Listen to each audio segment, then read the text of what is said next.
buang sampah sembarangan.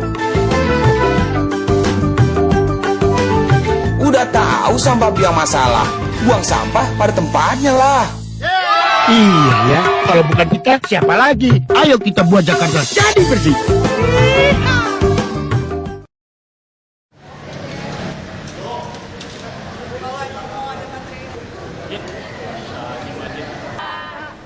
Nanya Pak soal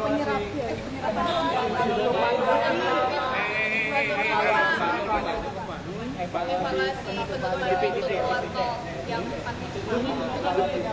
gimana Pak?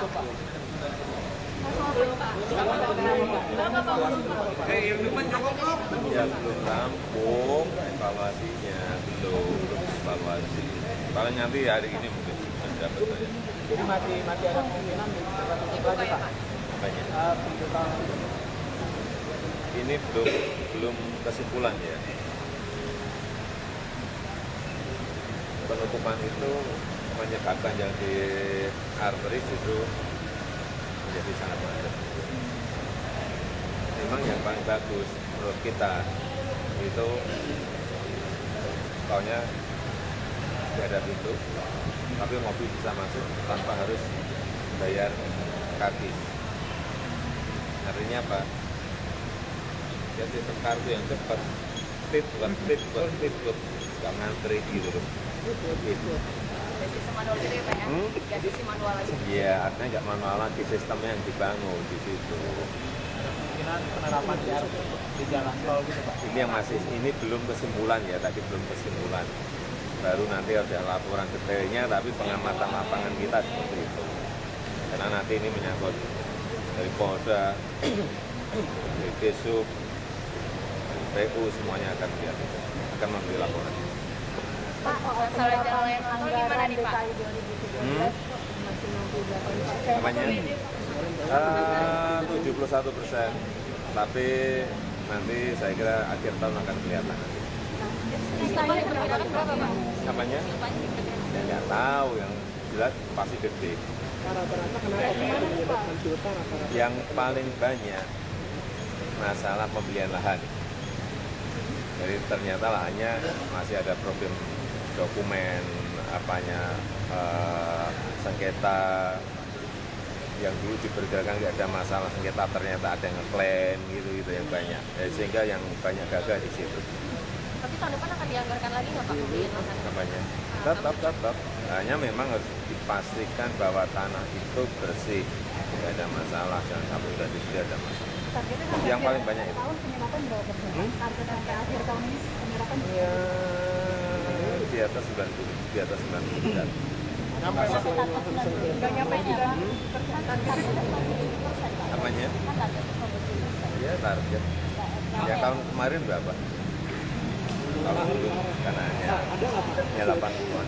Ada nggak Pak silva yang gara-gara Gini loh, tidak sesuai target, tapi harus ada alasan yang sangat kuat yang disampaikan kepada saya bahwa alasannya itu memang bukan karena tidak bisa kerja, tetapi ada masalah lapangan kayak tadi lahan yang sengketa, lahan yang ada masalah sehingga tidak bisa dibayar, itu masih bisa diterima. Tapi kalau karena pekerjaannya tidak beres, itu yang akan. Gimana Pak tanggapannya Pak?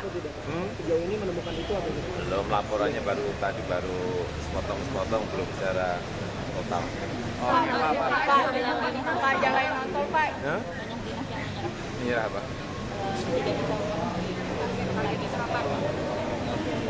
Kalau alasannya tadi saya masih bisa terima, tapi kalau alasannya karena memang nggak bisa menyelesaikan persoalan, itu artinya kepala dinasnya yang nggak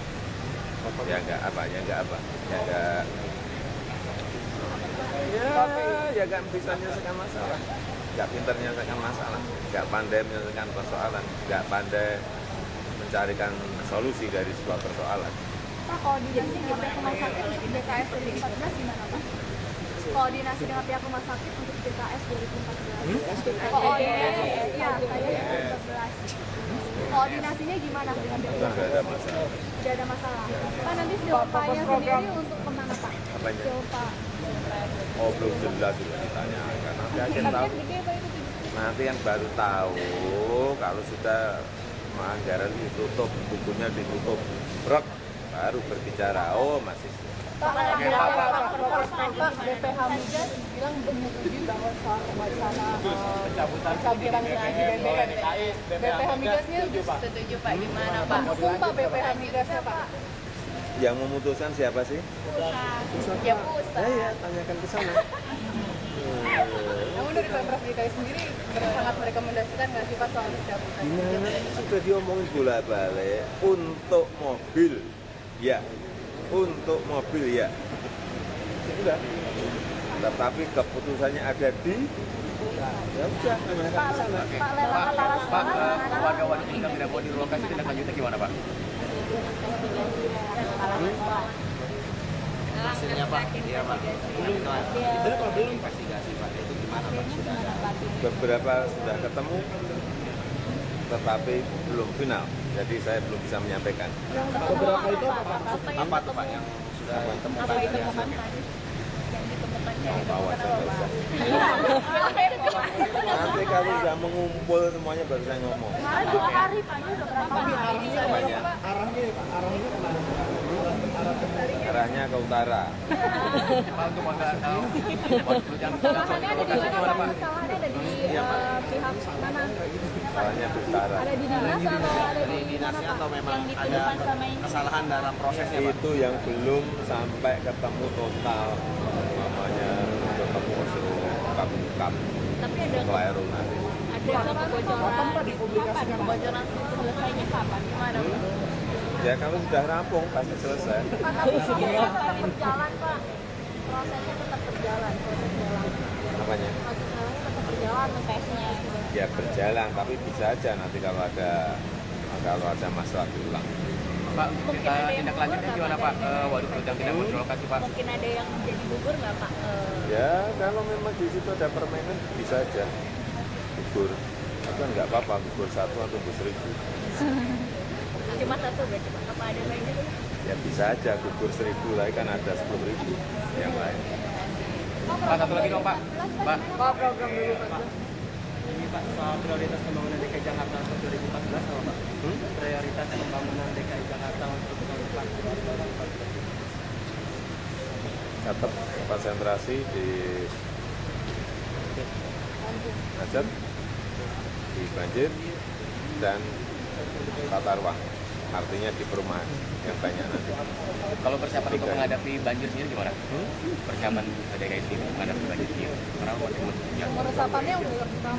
Semoga nggak ada banjir. Ya sudah persiapan juga diajak ke kali-kali sudah, ke sungai besar sudah, ke sungai kecil sudah, ke sungai penghubung sudah, ke sumur resapan sudah, kan sudah kita ajak. Kemudian juga simulasi penanganan banjir nanti di lapangan seperti apa juga di semua tempat sudah kita lakukan juga. Tapi moga-moga tidak ada banjir. untuk warga waduk yang tidak mau Kemarin direlokasi, juga, tindak lanjutnya kemarin gimana kan Pak? juga hujan dari pagi sampai malam. Saya cek tadi malam jam berapa? Setengah 10 ke Manggarai, tak tengok airnya masih di bawah. Pak, untuk warga waduk yang nggak mau direlokasi tindak lanjutnya gimana Pak? Apanya? Warga waduk yang tidak mau direlokasi masih saya nih Pak, tindak lanjutnya gimana? Apa? Nggak mau direlokasi, mau di mana kan? Otomatis kan akan menghambat Pak, akan menghambat. Ada.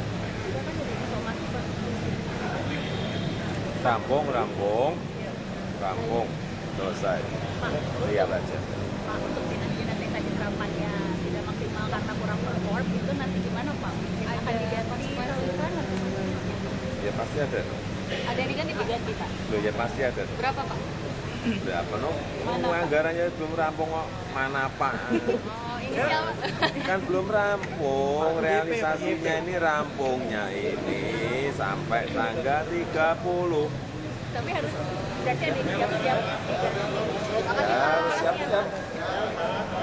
Makasih Pak. Evaluasi dinas PU Pak katanya ini Desember mau dievaluasi. Apanya? Evaluasi dinas PU katanya Desember mau Aja, sampai akhir Desember. Ini belum berakhir. Pak, ini kan bis-bis sudah datang dari mana? Oh ya, nanti jam 4 saya ajak nonton bis. Gimana Pak? Jam 4. Ya nonton bis keluar dari kapal, kalau bisnya kan sudah datang nanti jam 4. Tanjung Priok Pak. Oh, nanti saya mau ngajak Di mana Pak? Menko, Menko. Pak Tara Jasa. Priok Ya. Pak? Hah? Priok. Priok gimana? Tanjung Priau. Yang datang berapa Pak? 100. Makanya yang datang Ini tahap awal ya Pak ya? Yang tahap awal itu? kalau datang itu dikit-dikit sih 20, 30, 20, 30, 20, 30 gitu. Nanti sore lah, nanti sore ikut. Sekarang kemana dulu Pak? Sekarang ini diundang Pak Menteri Menkumham. Satu lagi Pak, terkait penanaman kembali pohon yang realisasinya yang waktu itu di MRT. Ya nanti ditanam lagi, ada yang nanti ditanam di Rio, ada yang di Fluid, ada yang di tempat lain, ini baru disiapkan. Ya. Pak, Jokowi makasih. Pak, Man.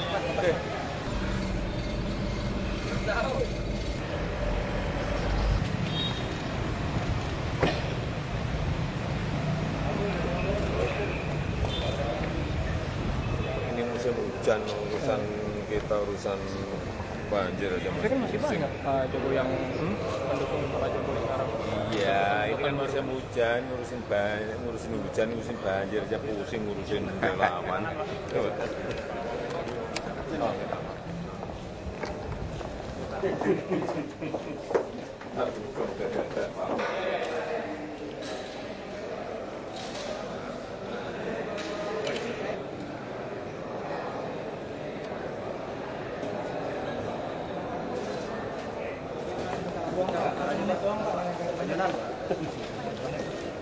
Mohon izin. Bentar aja. Pak, Menteri sedikit dong Pak.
Sekali lagi kepada teman-teman media,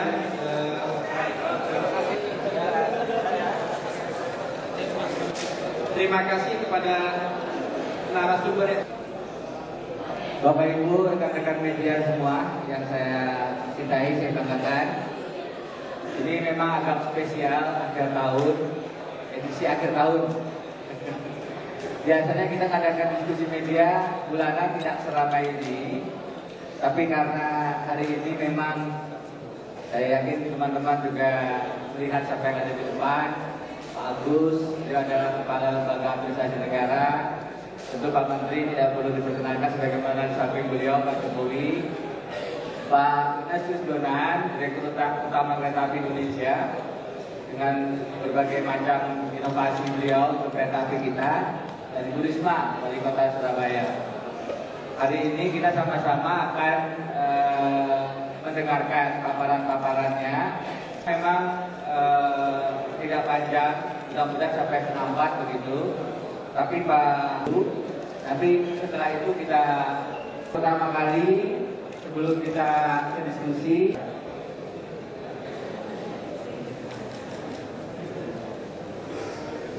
Bismillahirrahmanirrahim. Assalamualaikum warahmatullahi wabarakatuh. Selamat siang dan salam sejahtera bagi kita semua. Yang saya hormati Profesor Agus Diyanto, Kepala Lembaga Administrasi Negara,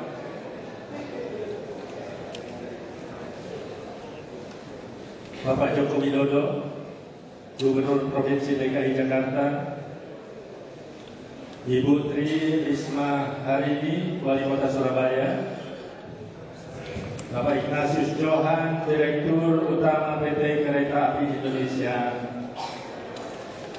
serta yang saya banggakan, Wakil Menteri Hukum dan HAM, serta para pejabat eselon 1 dan 2 di lingkungan Kementerian Hukum dan HAM, serta rekan-rekan wartawan yang saya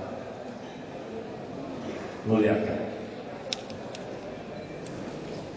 Pada kesempatan yang berbahagia ini, tentunya marilah kita pertama-tama memanjatkan puji dan syukur kehadiran Tuhan Yang Maha Esa atas nikmat dan karunia-Nya, sehingga pada hari ini kita dapat hadir dalam kegiatan diskusi media dengan tema membangun pelayanan publik yang profesional dan anti korupsi.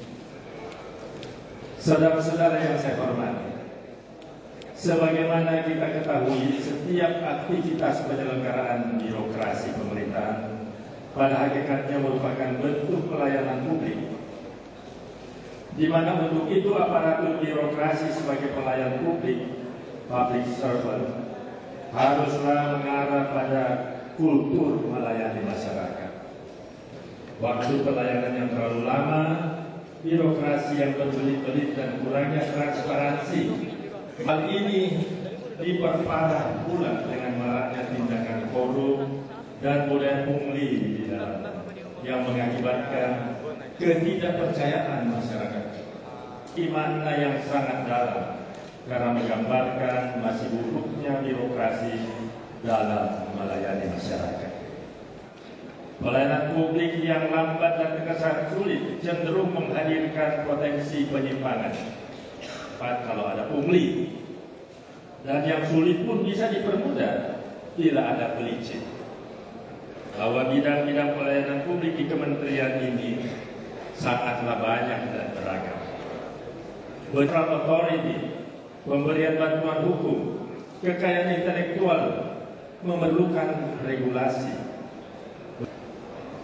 Kementerian Hukum dan HAM sebagai bagian dari birokrasi pemerintahan saat ini sedang dan akan terus melakukan berbagai ikhtiar untuk selalu memperbaiki kualitas pelayanan publik.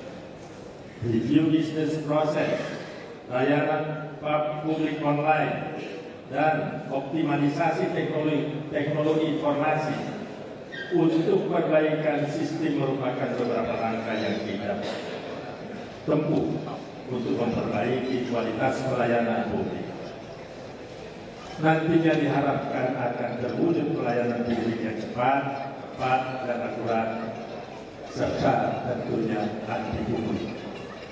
Bentuk komitmen kami untuk memberikan pelayanan secara profesional dan juga meminimalisir potensi korupsi dan juga bebas pungli dan teknologi informasi. Layanan pertama, mampu menyelesaikan permohonan pendaftaran jaminan hidup yang awalnya selesai dalam hitungan hari. Pemohon tidak perlu datang ke kantor wilayah.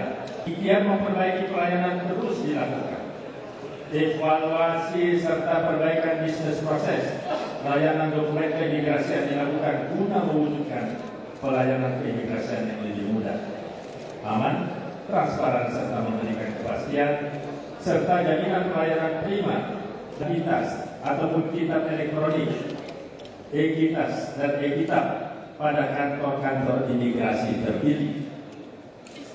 Pembayaran PNBP, pelayanan paspor melalui bank, pembukaan unit layanan paspor UL dan internasional kita.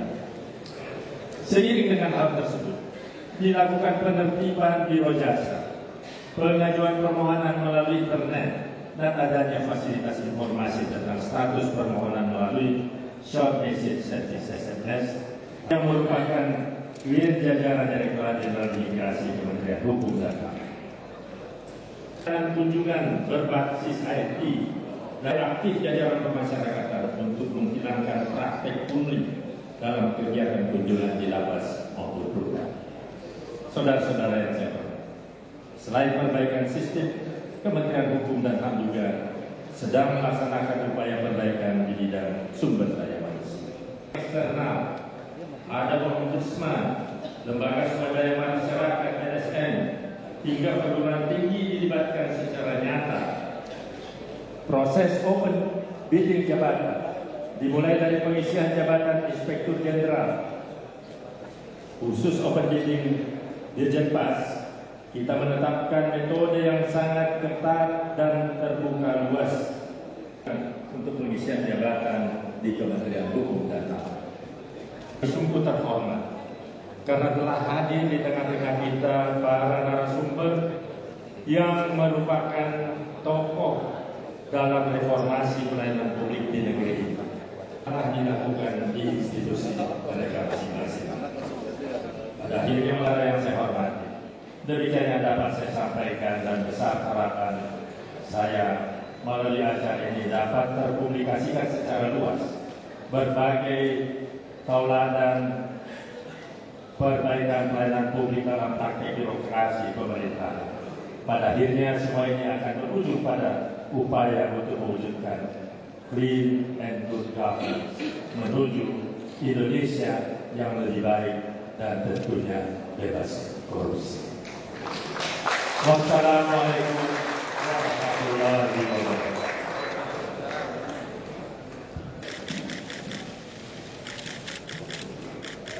Terima kasih Pak Menteri. Saya yakin teman-teman sudah nggak sabar untuk pembicara-pembicara yang lain nih.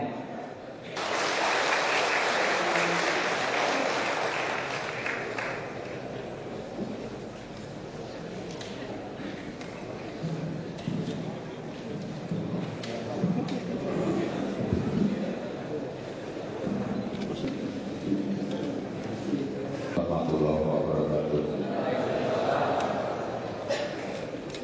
Yang saya hormati Pak Menteri, Pak Wamen, saudara sekalian,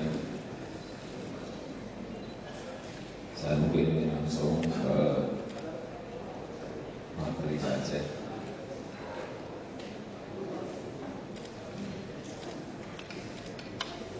Kalau diem semuanya dapat.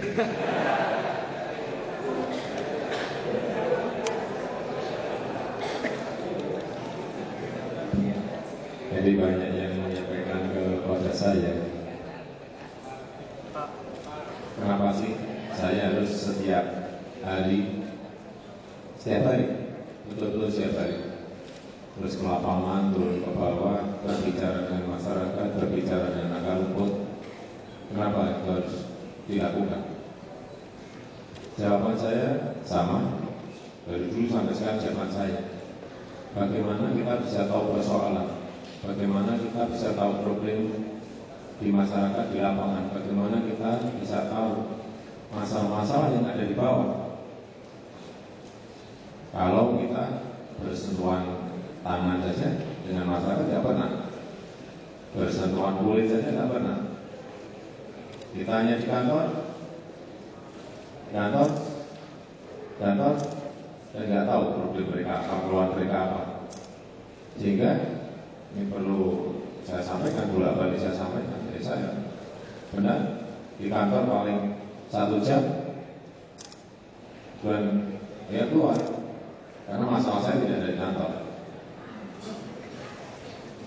Ada 2 jam kalau pas ada rapat, tapi saya juga paling tidak senang rapat.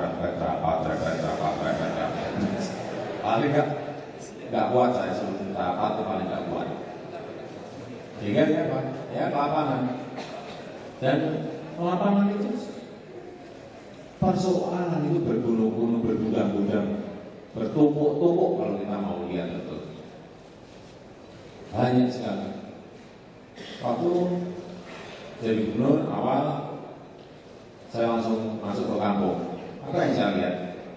Wilayah RT, terutama yang kawasan-kawasan, apa yang kita lihat? Banyak yang sakit tergeletak di rumah. Anaknya sakit, tidak bisa bawa ke rumah sakit. Bapaknya sakit, tidak bisa bawa ke rumah sakit. Ibunya yang juga sakit, dari rumah sakit tidak bisa bawa pulang.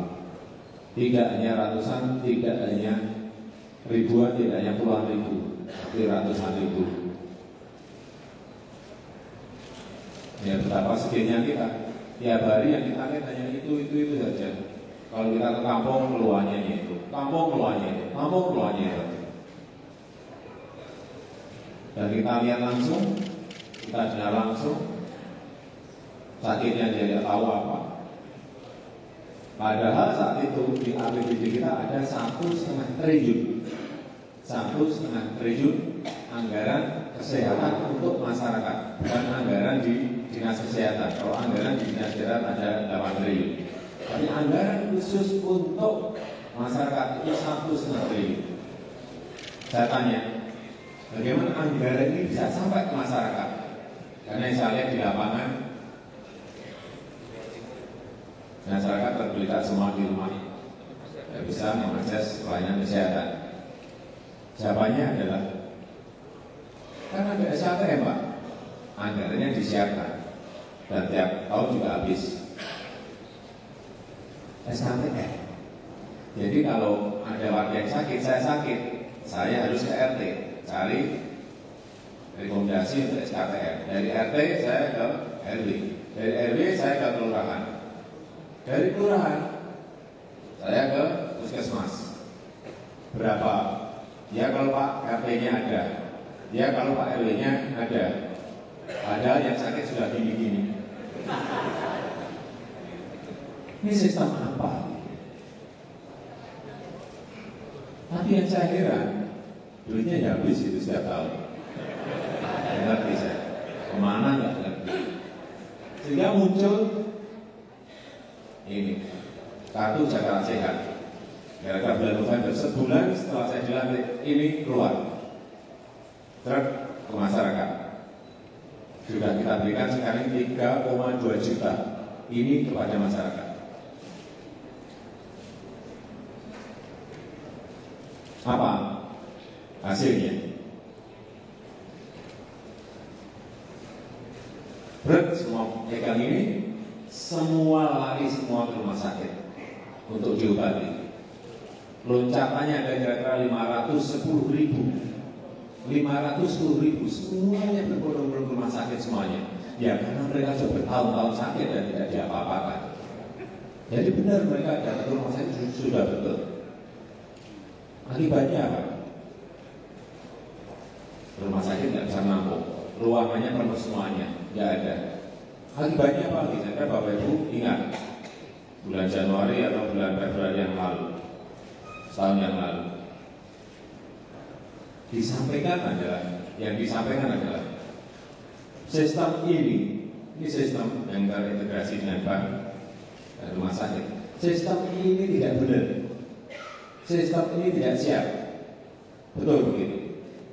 Benar. Tapi sistem ini sebetulnya tidak kita siapkan lama. Hanya memang rumah sakitnya yang tidak siap. Bukan karena tidak siap menerima pasien, tidak, karena sudah berpuluh-puluh tahun bertumpuk-tumpuk sakit di rumah dan tidak bisa membawa ke rumah sakit. Itu aja persoalannya, bukan rumah sakitnya tidak siap, tidak. Dan saya mau dimakzulkan saat itu. Bapak Ibu mungkin ingat, mau di-impeachment, mau dimundurkan. Waduh, senang banget saya. Kalau saya pada saat itu saya dimundurkan gara-gara masalah memberikan pelayanan kesehatan. Waduh, saya alhamdulillah saya syukuri betul saat itu. Tapi sampai sekarang saya tunggu nggak mau lagi. Yang impeachment tadi loh, nggak ada. Karena apa? Ya mereka melihat fakta di lapangan ini dibutuhkan. Hasilnya kan diberitakan tadi. Sekarang normal. Setelah semua ditangani normal kembali. Saya yakin setahun lagi rumah sakit langsung drop ininya. Karena yang sakit sudah ditangani semuanya. Meskipun sekarang kalau Bapak Ibu semuanya, Bapak Ibu ke rumah sakit coba dicek, di rumah sakit masih ngantri jam 3, ngantri jam 2 malam untuk dapat antrian tempat kamar, antrian operasi. Ya karena bertahun-tahun itu ditumpuk-tumpuk, tidak ditangani. Tapi saya yakin setahun lagi sudah posisi akan normal karena semuanya sudah ditangani. Artinya apa? Sistem ini sudah benar, sistem ini gampang diakses oleh masyarakat dan gampang digunakan oleh masyarakat. Hanya sistemnya sekarang ini harus ke puskesmas dulu. Puskesmas berikan rujukan baru bisa ke rumah sakit. Jadi jangan sampai kayak kemarin-kemarin karena orang sama euforia senang banget masuk angin aja ke rumah sakit, sakit panu ke rumah sakit. Sekarang enggak, kalau hanya masuk angin, sakit panu cukup di puskesmas cukup. Tangani di sini cukup, dari rumah sakit mulai bisa dikendalikan meskipun sekarang masih panu. Ini pelayanan kesehatan yang menurut saya tersisa. Banyak daerah saya yang menganggarkan sama seperti di sini, menganggarkan anggaran untuk kesehatan masyarakat, tapi sistemnya apa itu yang tidak dibangun. Dan dari ini kita bisa tahu apa itu rekodnya pasien, bisa tahu sekarang sakit apa, tahun depan sakit apa, terus bisa dilihat atau apa tahun sebelumnya saya lihat dari sini. Dan yang kedua juga keluhan yang saya tangkap saat masuk ke kampung, banyak anak-anak yang tidak sekolah. Saya tanya, lu kan sekolah gratis? Iya Pak, sekolah gratis. Banyak kan yang sekarang dipakai kampanye sekolah gratis. Tetapi kenapa banyak anak yang tidak sekolah? Ya karena sekolahnya tidak hanya masa bayar SPP kan. Ada 13 komponen biaya sekolah. Tapi seragam, beli sepatu, beli buku, untuk uang les, ini problemnya ada di situ. Sehingga kalau lagi ini kartu Jakarta Pintar seperti ini, yang terkoneksi dengan bank juga, Bank DKI. Ini sistem lagi. Ini dipakai untuk apa? Beli buku, beli seragam, beli sepatu, beli tas sekolah. Karena anak-anak juga anak yang miskin, meskipun SPP gratis, suruh sekolah mereka. Kalau nggak pakai sepatu, malu sama rekan-rekannya. Nggak pakai seragam, nggak malu kan? Seragam itu udah jelek, dia malu. Ini hal yang kecil seperti ini tidak mungkin diketahui, nggak mungkin akan diketahui kalau kita nggak sering lapangan, kita nggak sering berjumpa dengan masyarakat, nggak mungkin akan ketemu kalau kita nggak pernah bersentuhan kulit dengan masyarakat, nggak mungkin. Jadi kantor nggak mungkin ketemu, seperti ini nggak mungkin ketemu. Yang ini sudah kita berikan kepada 381.000 anak. Dan tadi yang ini 3,2 juta masyarakat. Dan terus akan kita berikan. Yang kaya pun silakan, Bapak Ibu yang sudah kaya-kaya pun pegang ini boleh. Tapi kalau nanti sakit, masuk pasti nggak mau. Karena banyak yang menanyakan, Pak, itu kan orang kaya bisa menggunakan ini. Silakan orang kaya, kalau nggak malu. Silakan. Itu tetap kita cek ya, kalau benar orang kaya benar, nggak pasti kita cabut. Kalau ada yang mau main-main, silakan. Masa orang juga sedang sakit. Kemudian yang paling penting lagi menurut saya, tadi juga Pak Menteri, Pak Wamen sudah menyampaikan mengenai rekrutmen ini hal yang paling penting, paling dasar sekali. Terutama di tempat-tempat yang menurut kita itu yang berhubungan dengan masyarakat. Ini penting harus direform. Oleh sebab itu yang pertama kali kita lakukan lelang jabatan itu di lurah dan camat. Dan sekarang ini dalam proses lagi kepala sekolah dan kepala puskesmas. Karena front terdepan yang bisa dirasakan oleh masyarakat. Itu juga kita temukan waktu kita berkunjung ke kelurahan. Kalau ke kelurahan nggak mungkin yang saya tanya lurahnya, pasti yang masyarakat urus apa Pak? Pak, cari KTP dan nunggu berapa jam? 5 jam Pak, 3 jam Pak.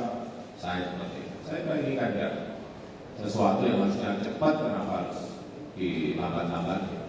Ini memerlukan sebuah pimpinan, manajer di kelurahan, di kecamatan yang memang betul-betul mereka punya jiwa melayani.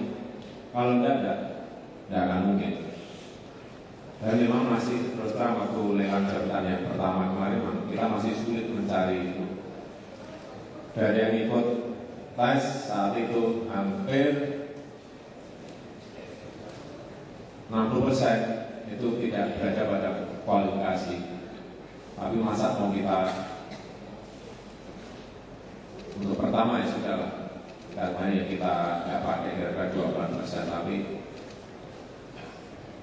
harusnya ke depan itu betul-betul semakin strict sehingga kita dapatkan manajer-manajer yang semakin baik di tingkat kelurahan dan di tingkat kecamatan, di sekolah, di puskesmas, terutama yang berhubungan dengan masyarakat atau di kantor-kantor pelayanan masyarakat. Yang pertama kita lakukan lelang jabatannya, langsung kita dapat saat itu 440 camat dan lurah, yang baru kira-kira 40%, yang lama 60%. Jadi yang 40% ya terpaksa disingkir.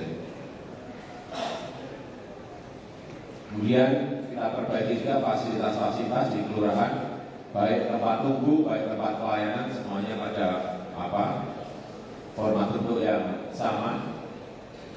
Tapi juga seperti ini, meskipun sudah kita siapkan orangnya sudah, tempatnya, fasilitas tempat kelurahannya sudah, nanti kalau nggak ada manajemen kontrol, dia akan lepas lagi. Oleh sebab itu juga tiap hari pagi sore pasti saya cek apakah sudah on jam 7.30, apakah masih on jam 4 sore, karena memang pelayanan jam 7.30 sampai jam 4. Dan masih ada 1-2 yang saya ke sana jam 8:15, masih belum siap, paling ya besoknya saya copot. Ada apa menurut saya? Bedanya saya sama Pak Bagus saya, Pak Ahok itu bedanya hanya satu. Ahok itu kalau mau nyopot orang 3 jam dimarahi dulu. Wak itu 3 jam, soal itu dicopot. Terus saya nggak pernah marah. Paling besok langsung hilang.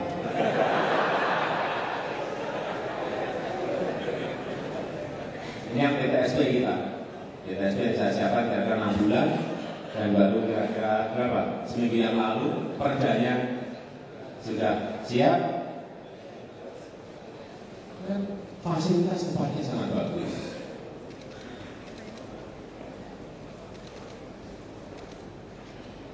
Ruang tunggu sangat bagus.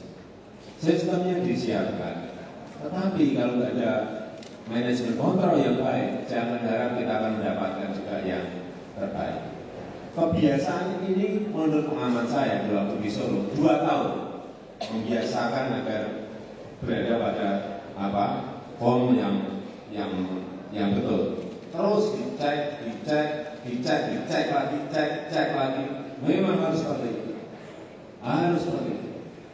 Cek pertama, ya kalau yang belum biasa dengan saya, waduh, udah pernah cek aman. Besoknya pasti cek lagi. Wah sudah dicek yang kedua, nggak mungkin kesini lagi. Saya cek yang ketiga lagi. Nggak mungkin sudah ketiga, saya cek yang keempat lagi. Pasti, karena manajemen kontrol di pemerintahan kita ini lemah. Harus saya sampaikan, sangat lemah. Manajemen perencanaan baik, manajemen organisasinya kita kelola dengan baik, dilaksanakan, tapi tidak ada checking dan manajemen kontrol ya akan lepas.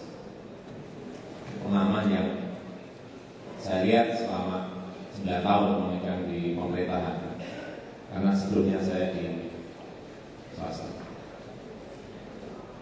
Contoh ini, yang pelayanan 1 pintu di Jakarta Timur. Sebulan sebelumnya, 1,5 bulan sebelumnya, saya sudah cek masalah pelayanan di SIUP dan TDP. Saya tanyakan, saya datang, saya tanya ke pemohon, gimana ngurusin TDP? Iya Pak, lama Pak, berapa hari? 3 minggu Pak, 2 minggu Pak. Yang 1 minggu ada 2 minggu, 3 minggu, macam-macam. Pasti saya ngerti kalau kenapa ada seminggu, ada 2 minggu, ada 3 minggu. Nah, tergantung kan. Ya saya nggak usah ngomong tergantung apa, udah habis semua. Saya sampaikan. Ya, oke. Sekarang siap. Saya minta nanti saya kesini lagi sudah beres. Tidak seminggu, 2 minggu atau 3 minggu. Iya Pak. Siapa? Benar? Siapa? 1,5 bulan saya kesini lagi. Yang waktu saya satu tutup ngamuk. Saya datang, saya cek lagi. Gimana? Saya gimana itu bawa omongan? Ya masih Pak, seminggu Pak. Seminggu Pak. Tidak ada berubah. Saya tanya ke petugas, bagaimana sekarang? Pelayanan sip nanti dikit. Pak, karena saya sudah tanya ke gini, waduh jawabnya apa ini ya? Jawab 3 hari, misalnya, jangan-jangan di sana 2 minggu. Sesuai SOP Pak, SOP itu berapa? 3 hari Pak, sana mau seminggu. Iya Pak, tapi SOP-nya 3 hari. Saya tanya, SIP itu apa sih? Coba berikan contoh ke saya. Saya diberi contoh satu blender, satu owner gitu. Saya baca, ternyata di SIP itu hanya ada tulisan 5. Hanya 5 tulisan, karena belangkonya kan sudah ada. Tulisannya apa? Nama perusahaan, nama pemilik, alamat,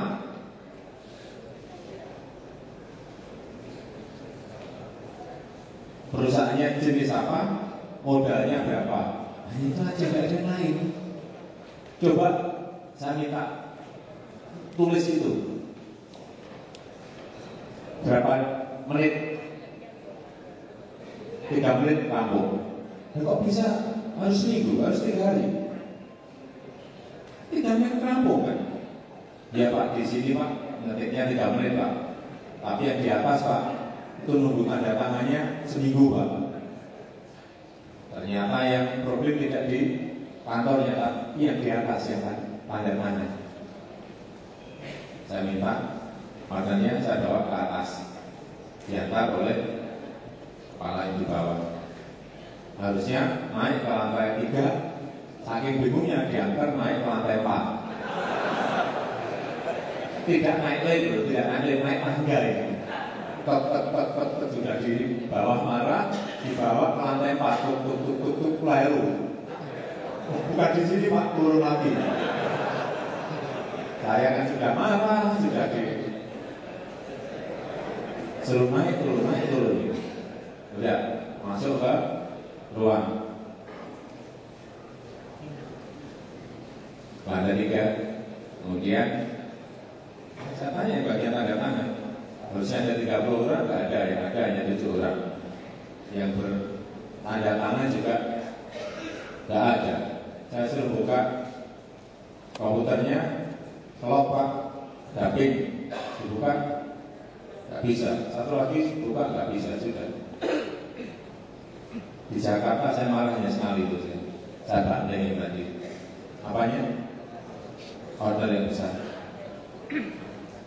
Biasanya nggak pernah marah, tapi karena ini betul-betul sudah menjengkelkan, di bawah udah marah, dibawa ke lantai 4 capai, datang ke lantai 3 nggak ada orangnya sudah. Ya, ada orangnya juga ada batasnya. Hasilnya copot semua. Ini yang online, yang pajak online untuk hotel, sudah, restoran, sudah, untuk tempat parkir, tempat hiburan online. Dan dengan online ini betul-betul peningkatan pajak kelihatan sekali. APBD waktu saya masuk 41 triliun, 41 triliun APBD kita ini, supaya ya semua warga DKI tahu APBD kita jadi 41 triliun. Tahun depan ini, setahun setelah menjabat, tahun depan ini APBD kita 69 triliun. Naiknya 28 triliun. 28 triliun, bukan miliar, triliun. Saya jadi wali kota 5 tahun di Solo, itu hanya megang itu 3,5 triliun. Ini 1 tahun, bukan 5 tahun, ini 1 tahun, saya ulang lagi. 1 tahun, tahun depan itu 69 triliun, 1 tahun. 1 tahun. Saya ulang supaya nanti baru pikir 5 tahun. 1 tahun, gede sekali. Artinya sebenarnya persoalan-persoalan di DKI bisa segera diselesaikan, bisa asal duit itu tepat sasaran. Perencanaannya ada semuanya. DKI perencanaan sudah ada semuanya, dan kita paham betul, sudah ngerti semuanya, kapan semuanya, persoalannya apa, problemnya apa, ngerti semuanya. Hanya apa? Eksekusinya yang terlambat. MRT itu direncanakan sudah 25 tahun. Direncanakan 25 tahun direncanakan. Rencananya ada. Kita pernah diskusi. Duitnya juga ada. Ya, kita terlambat. Dan anggaran sekarang ini semuanya kita buat poster sekarang juga, supaya masyarakat juga mengawasi.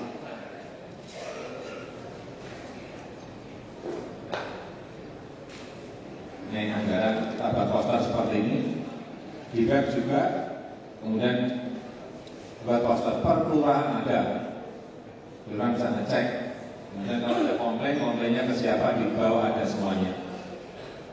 Siapa yang berani buat APBD dibuat poster seperti ini? Kecamatan ada juga, ada komplain sampai detail sekali. Misalnya Pak, urusan operasional pemerintah ini, penyiraman taman berapa, volume anggaran berapa, tabunya ke siapa, ada semuanya di sini. Supaya Pak masyarakat juga ikut dalam sistem manajemen kontrol kita, mengawasi. Wah, duit kita 69 triliun. 69 triliun. Kalau kecamatan begitu lagi. Gede sekali. Masyarakat kalau semuanya ikut mengawasi, ikut dalam sistem pengawasan kita, ya mana uang-uang itu aman. Bayangkan kalau saya 5 tahun pegang Jakarta, rata-rata kali 69, rata-rata kali 70, 350 triliun. Masa nggak bisa menyelesaikan masalah-masalah yang ada? Mestinya bisa, mestinya. Kalau tepat sasaran, tembakannya cepat. Ya tahu, berpuluh tahun yang akan negara. Dan APBD kita sekarang sudah kita buat cash management system. Setiap detik saya bisa lihat mutasi di APBD kita berapa, diambil untuk apa, depositonya berapa, juga bisa kita cek semuanya. Dengan cash management system, dengan iPad yang kita punya juga. Tapi yang bisa buka hanya saya dan waktu. Ini kontrol agar pergerakan uang kemana itu bisa kelihatan semuanya. Dan ini sebetulnya semua lembaga kalau berani menerapkan cash management system aman semuanya. Kunci, dan ini mulai mulai besok akan saya linkkan dengan BPK. Plot dengan BPK, sudah BPK sudah ikut ngecek. Sudah. Kan kelihatan. Ya kita ini semuanya, kita ini sudah capek semuanya kita. Harus mulai kepada akuntabilitas, transparansi. Enak semuanya Bapak Ibu, kita semuanya kerja juga enak, tidur juga enak, makan juga enak, meskipun saya kurus seperti ini, makan enak, kan enak sistemnya. Ini juga kita mulai di budgeting, sistemnya dibangun, juga mengontrol yang mudah. Ya, proses ini kita lalui semuanya.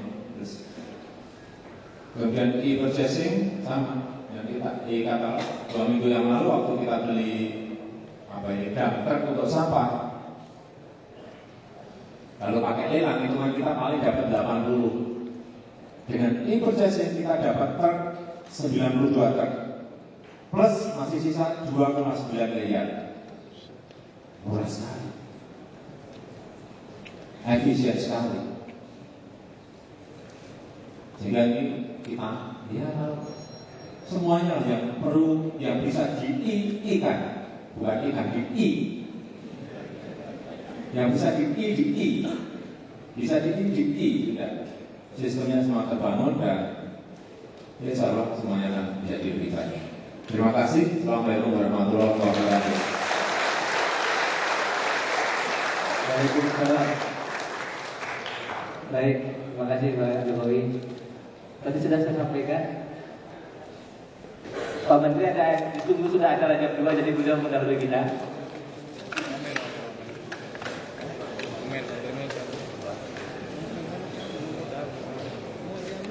Terima kasih Pak Menteri.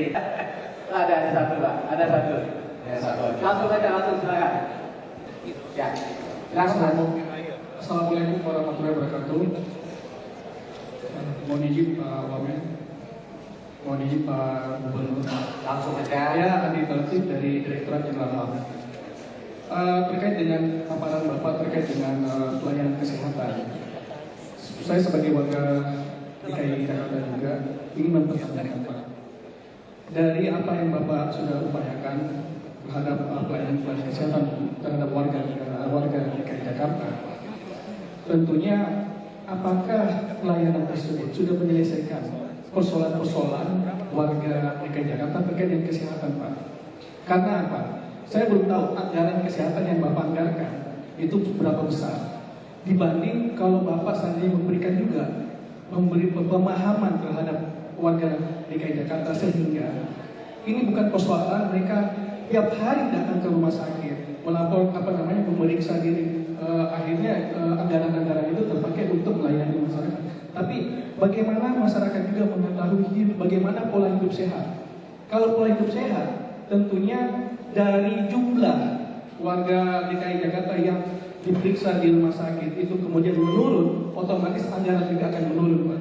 Dan anggaran tersebut yang Bapak bisa taruhlah 200 miliar. Ini contoh, taruhlah 200 miliar Bapak anggarkan untuk melayani masyarakat, untuk mendapatkan pelayanan kesehatan, itu bisa ternyata dalam program Bapak 5 tahun ke depan atau 2 tahun ke depan ternyata itu bisa menurun, bisa dipangkas. Artinya sisa dari anggaran itu taruhlah habis 150 miliar, 150 itu bisa dialihkan ke anggaran yang lain Pak.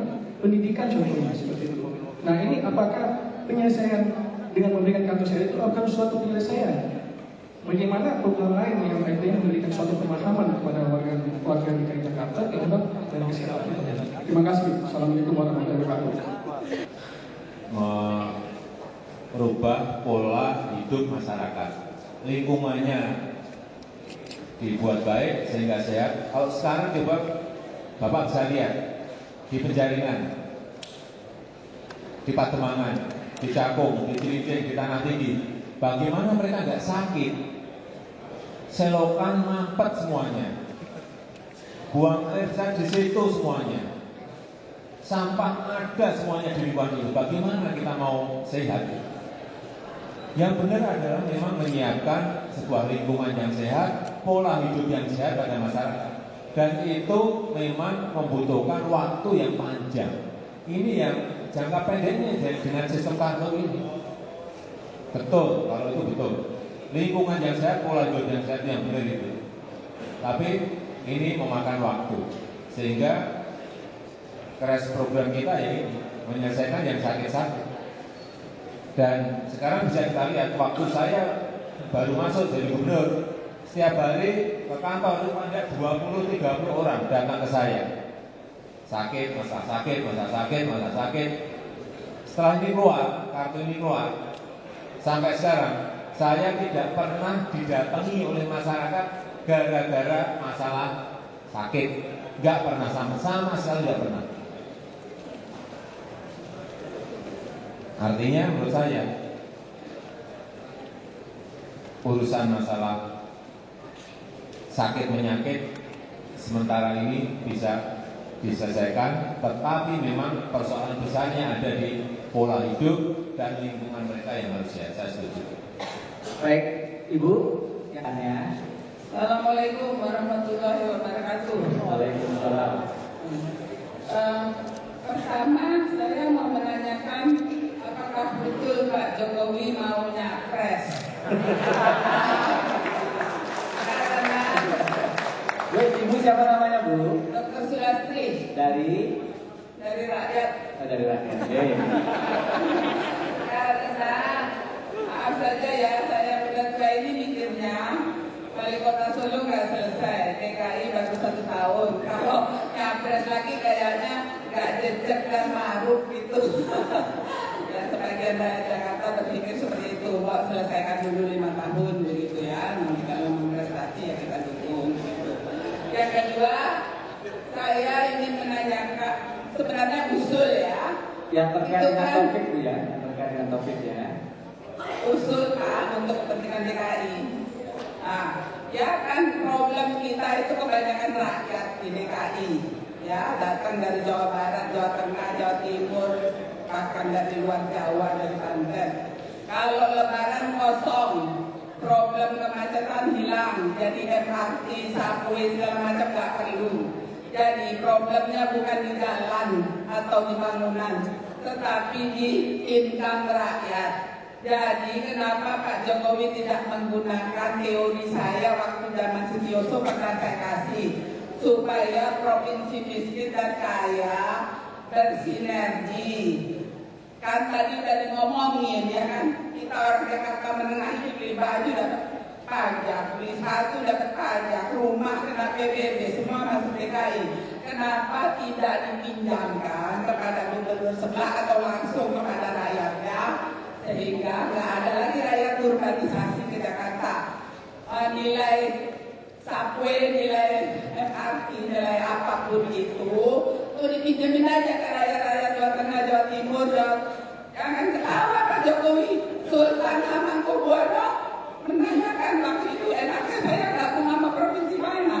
Kalau Sutioso udah gabung sama Banten dan Jawa Barat, tapi dia terus kan berhenti, akhirnya nggak lanjut. Ya ini sederhana ya, katanya pemimpin bangsa harus memikirkan rakyat, bukan bangunan-bangunan elit atas. Ya jangan terpengaruh antara jasa, dan nggak boleh minjem World Bank, nggak ada lagi boleh pinjaman luar negeri. Baik Bu, sudah ditangkap kalinya. Cukup ya anu, ada yang tidak usah terlalu khawatir. Kalau Anda banyak memberi kesempatan pada saya, Anda bisa di Menkumham, bukan wakil doang. Tapi kalau mau Anda milih. Itu ya, jadi rakyat siapapun boleh ngomong. Usukan itu untuk pendapat rakyat, tapi nggak usah pakai TV. Karena kalau udah pakai TV disiapin dulu jadinya diambil kamar. Kayak pemimpin-pemimpin zaman dulu ya. Makasih ya. Ini tadi harusnya kan urusan pelayanan publik, urusannya apres. Ya tapi nggak apa-apa, sebagai masukan untuk saya. Ibu, jadi ibu kota ini adalah saya kira milik seluruh rakyat Indonesia. Memang problem besar di Jakarta ini adalah urbanisasi. Kalau kita bisa mencegah itu, ya orang nggak akan berbondong-bondong ke Jakarta. Problem besarnya adalah banyak daerah kita ini di Indonesia ini yang miskin. Mencari pekerjaan di daerahnya sangat sulit. Nah di Jakarta ini pertumbuhan ekonominya paling tinggi, peredaran uangnya juga paling tinggi. Ya pasti kalau ada gula semutnya pasti datang, itu otomatis. Tapi kalau kita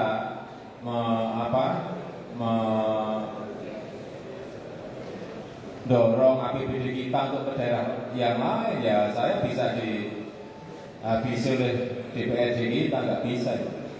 Kalau saya keputusan hanya di saya bisa saja, tapi kalau keputusan persetujuan kan ada di Dewan. Menurut saya yang paling benar adalah pemerintah pusat itu mendorong agar perputaran uang itu tidak di Jakarta. Yang pertama, yang kedua, investasi juga tidak semuanya masuknya ke Jakarta, dorong semuanya ke daerah, sehingga ada pekerjaan di daerah, sehingga ada peredaran uang yang ada di daerah, sehingga orang di daerah tidak mencari pekerjaan di Jakarta, tapi di daerah mereka sendiri itu ada pekerjaan.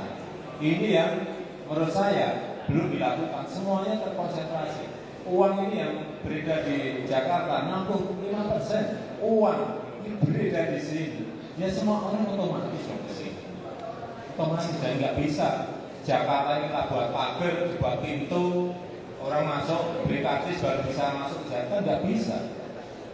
Nggak bisa. Jadi memang problem besar kita, problem besar DKI ini urbanisasi.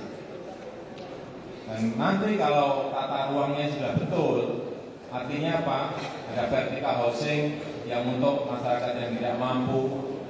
Dan konsentrasi kita ini sekarang masih pada mengejar dalam pemenuhan di basic unit, di kebutuhan dasar bagi masyarakat.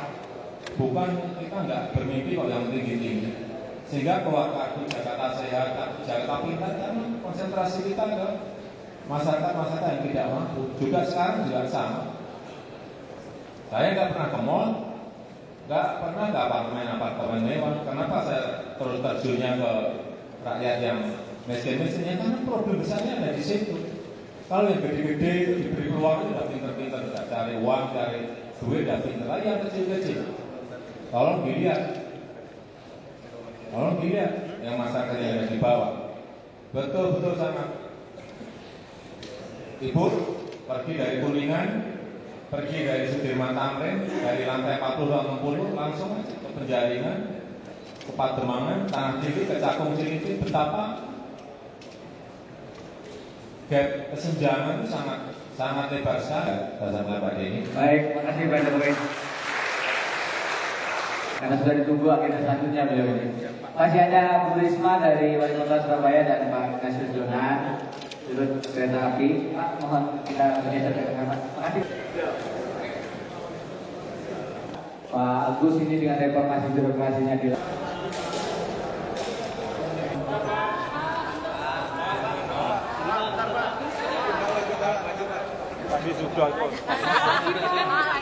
Pak, terkait jalan layang nontol, Pak. Kan mulai beroperasi tanggal 3 September. Pak, terkait jalan layang nontol, Pak, kan mulai beroperasi tanggal 3 September, Pak. Kira-kira saya pilih apa, Pak, untuk mengurangi kemacetan, Pak? Jalan layang nontol, Pak. Ya, mengurangi ya, tapi saya kira juga nggak banyak. Tapi kita lihat nanti. Mungkin minggu depan lah. Minggu depan kita coba dulu. Ada apa? Uji coba dulu, baru nanti dipakai. Ada beberapa yang masih kurang. Jadi kekurangannya belum 100% ya? Ya kecil-kecil yang rambu-rambu kan perlu dipasang rambu, lampu-lampu kan perlu pasang lampu. Berarti Senin bisa beres ya? Kan jadi pas Senin bisa beres.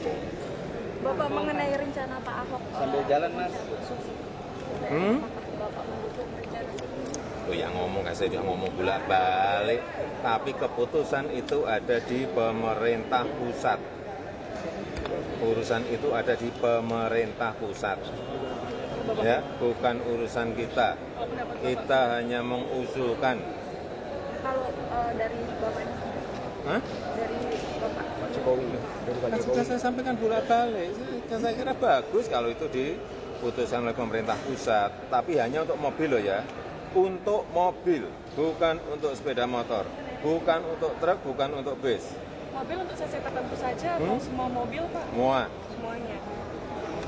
Bapak kemarin sudah dipanggil DPRD DKI nggak, Pak, terkait dengan pencabutan subsidi? Belum. Pembahasannya kapan, Pak Jokowi? Pembahasannya? Nggak tahu. Udah tahu kok.